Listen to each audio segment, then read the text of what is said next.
Bismillahirrahmanirrahim. Assalamu alaikum.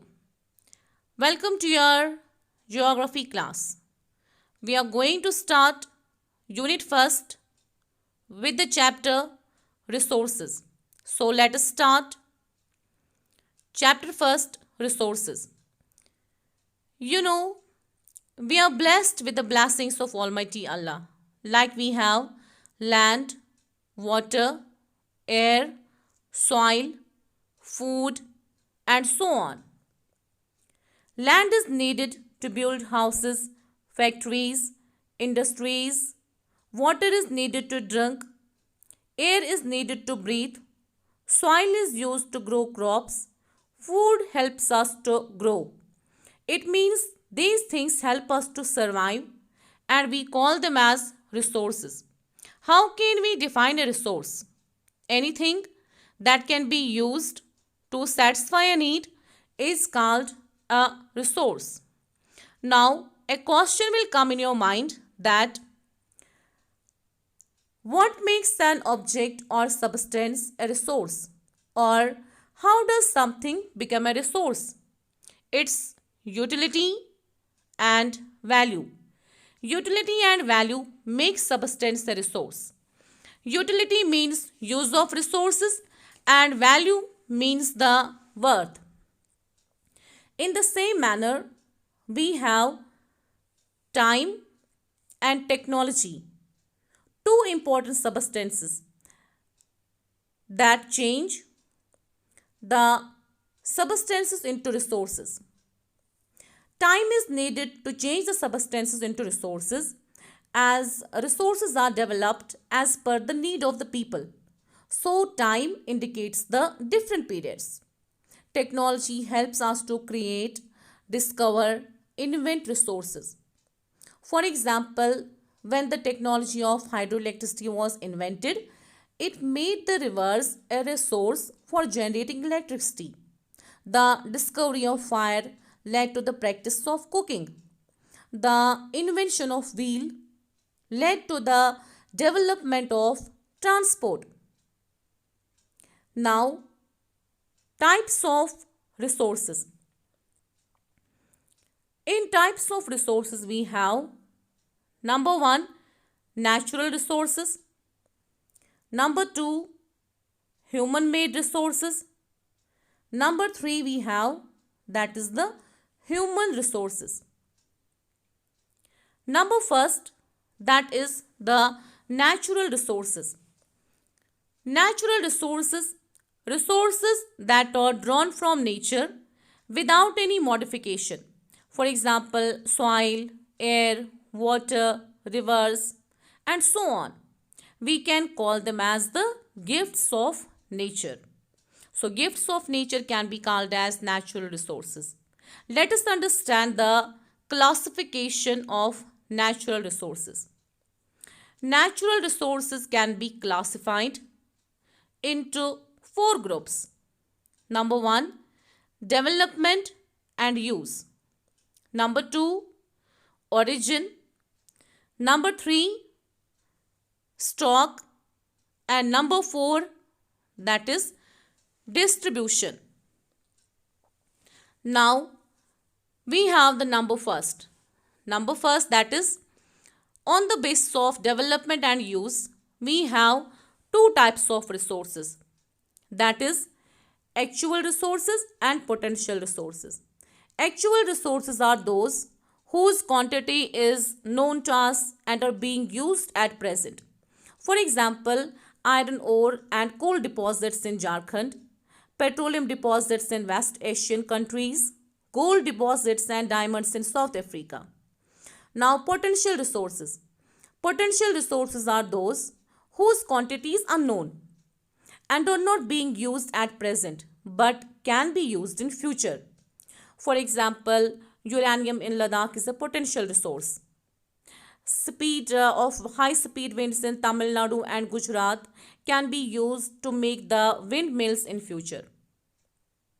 Now, second, that is on the basis of origin. On the basis of origin, we have living or biotic resources and non-living or abiotic resources. Biotic resources such as plants and animals, and abiotic resources such as air, water, sunlight. Now, on the basis of stock, stock means availability of the resources. We have renewable and non-renewable resources. Renewable can be renewed, used again and again. For example, wind energy, solar energy, geothermal energy, and so on. These resources are unlimited and are not affected by any human activity. But non-renewable resources are those which once used, they get exhausted. For example, coal, petroleum, natural gas. We have limited stock of these resources. Like once used, they get exhausted. So on the basis of stock, we have the renewable resources and non-renewable resources. Now we have the last one, that is the on the basis of distribution. We have ubiquitous resources and localized resources. Ubiquitous resources are those that are found everywhere, like land, air, water. Localized resources are those that are located in certain places.